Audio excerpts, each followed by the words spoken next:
everybody, and a very warm welcome back to the latest episode of Hidden Jewels of Soul and Disco. This is episode 100, and I never thought when I started that channel that I will be doing 100 episodes of Hidden Jewels of Soul and Disco. But here we are, and a big thank you from the deepest of my heart to each and every one of you who is subscribing, who is watching, who is getting in touch. Thank you so much for making this journey with me.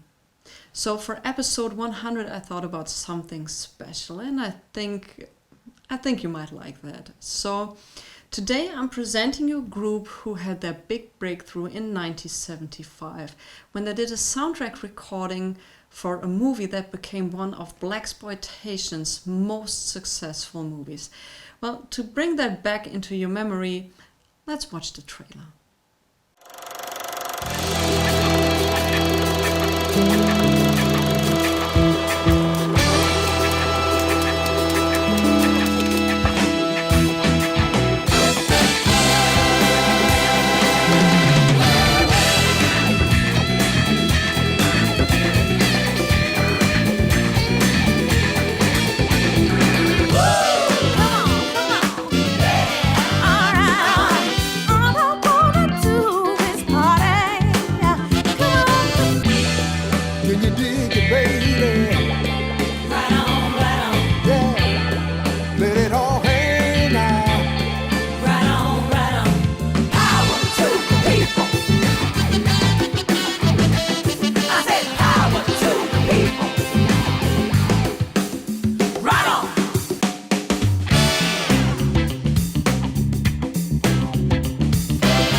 Some of you will say now, I don't know this movie. I've seen all Blaxploitation movies. I've heard all the soundtracks. I've never heard about the movie, which was called Brother Man. I have no clue. What are you trying to tell us here?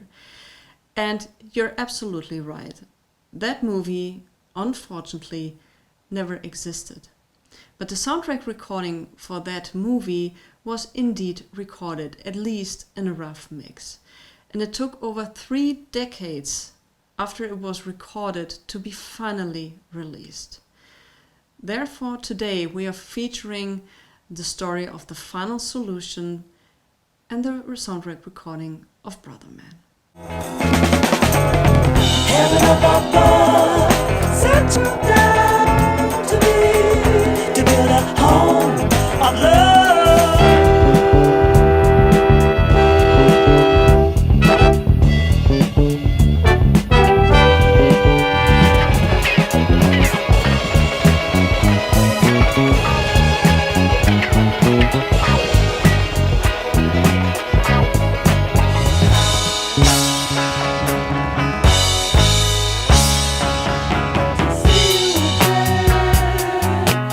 The Calderons, aka the Calderians, aka the Solution, aka the Final Solution, was founded in the mid-60s in a high school in Chicago.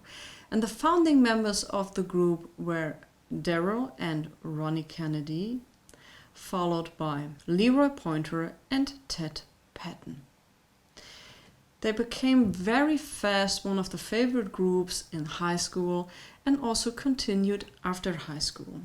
Also during that time they took part in some talent contests, and on one of these contests they won over a group which was called Modern Men. And 2 members of that group thought, maybe we should go to the competition and become parts of the Calderons.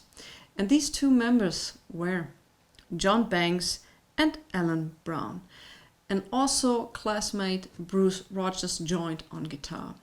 Therefore, Leroy and Ted had to leave. So these were then the final lineup for the Calderons. And they became quite famous around Chicago, and it happened that Marcellus Brooke, who was actually a police officer, became their manager. You're wondering now, he's a police officer and he also can do booking. Well, at that time, from all the research I've done, it was actually pretty common that like many people had their main job and were also booking people for artists. So yes, he became their manager and he booked them in clubs everywhere in Chicago. In 1969, Jimmy Jones, who was producer at Twin Night, saw this group and said, well, I do want to record them. I want to do something with them. And so finally in 1970, they had a deal for a single. And this single was called To Love Somebody, and on the B-side was You and Me, Baby. This was only released as a promotional 45. Twin Night was not a huge label, so they really weren't having money for promotional things. So they only pressed these, and maybe this recording had some airplay. But actually at that time, it did absolutely nothing. Nowadays, if you want to have an original, if you find an original, you have to pay at least 600 euro. But only under the perspective if you find this single. So this is a pretty rare single. Was only released a couple of times, and yeah, up to this day, this single is beloved by many who love soul music. So therefore, let's hear snippets from that single.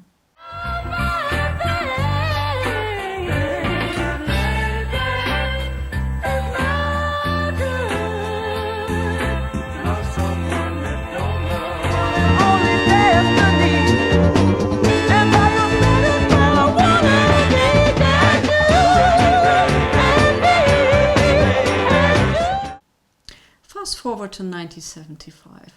The group at that point got really frustrated with their manager because in their opinion nothing really happened and he couldn't work them out another record deal or anything to get the foot into the music business, so they decided to part ways with Mr. Brook.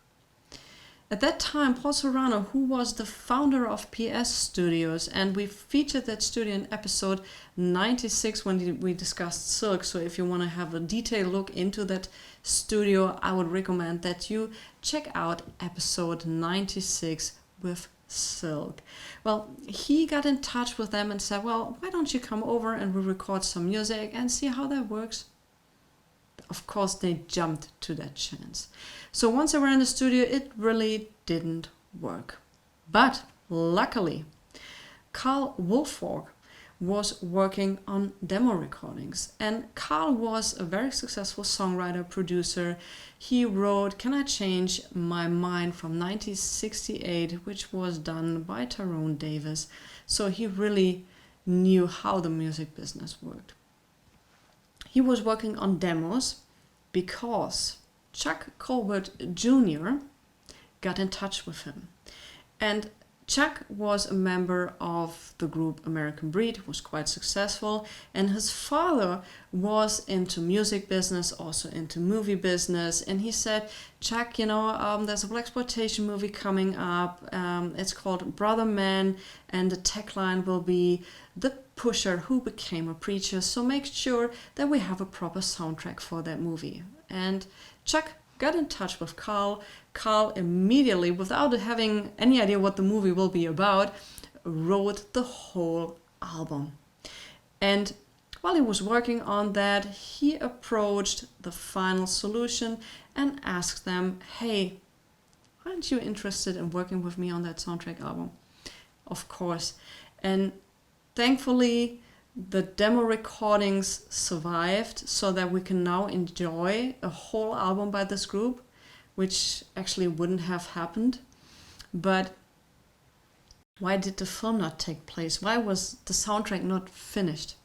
Well, at the time the rough mixes were done, the investors of the movies decided to drop the project. So no script was really written, there was no footage even shot for that movie, and all what was left were some demo recordings by the Final Solution. So Carl bought the master tapes, the rights from Chuck, and tried to shop around the tapes to everybody in Los Angeles, but without any success. So what happened with the tapes? They ended up in Carl's closet. Carl got into some legal problems, and he asked one of the Kennedy brothers, who were one of the original members of the group, please take care of the tapes. Well, now the story could have ended, but we still haven't found the way why and suddenly how this was released. Well, the Numero Group wanted to license the single from Twin Night for their Twin Night box set. So they got in touch after a lot of research with one of the Kennedy brothers, and they approved it and said, well, it's such a shame. We also recorded a whole album which never got released. And when you are a label and you get your ears like this and saying, you recorded a whole album? Yeah.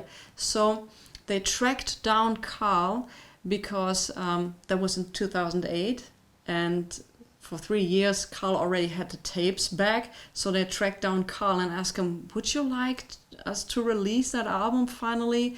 And Carl thankfully said yes. So, and this resulted in the 2008 release of Brother Man. I love this cover art. So you have no idea what the script, just you know that this was a pusher who became a preacher. You have the final solutions up there and some nice looking women taking drugs. One is up there on a toilet, in front of a toilet. But anyway, this is a tremendously great cover art for this album. And you can... if you want to have it, it's sold out on the website. It's 2008 release, but you can still find it on a secondary market for between 20 to 40, sometimes 50 euro. But you also find it on Spotify. You also find it on YouTube, so you get an impression. What I want to point out with this record is Carl, when they did the recording session, had a guitar with him, which I learned to hate and love, because sometimes it's out of tune, and on some tracks you really can hear it, but that doesn't change the fact that the music is fantastic. So this is the only downside on this, that they were working in the studio with a guitar that was sometimes out of tune. And what I also would have liked to see the complete soundtrack with all the arrangements and the chorus done, and also the orchestra done, and the strings and horn section, all of this. But I'm so happy, I'm so unbelievable happy that these tapes survive, that these tapes exist, that we can have a glimpse back into this time and what this group, the Final Solution, was able to do, because their harmony was fantastic. So let's have a look at that gatefold. So here it is. On the inside, you get some pictures of the group. You get the history behind the group. Here's a nice promo shot of the group. This is the back. And also, yeah, well, this is not very spectacular, the record. What happened to the group? Well, Alan Brown had a drug issue, and it became worse and worse. And he missed a very important audition with the group, and they wanted to fire him. They fired him, but they couldn't find a replacement for his falsetto. So the group disbanded at a certain point. And up till today, some members of the groups are still doing some gigs, I think around Chicago.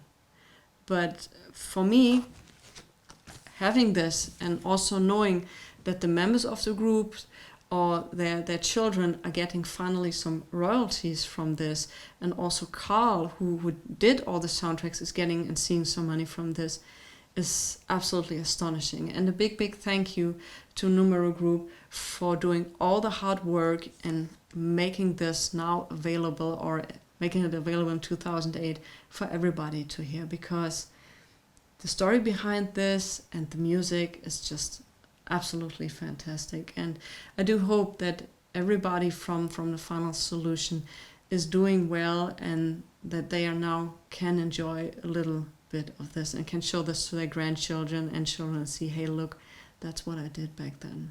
So that was episode 100. Thank you for watching. On Friday, I'm doing a live stream. It's all about the stampers, and maybe you are interested in this and would like to join. It will be at 6 p.m. GMT.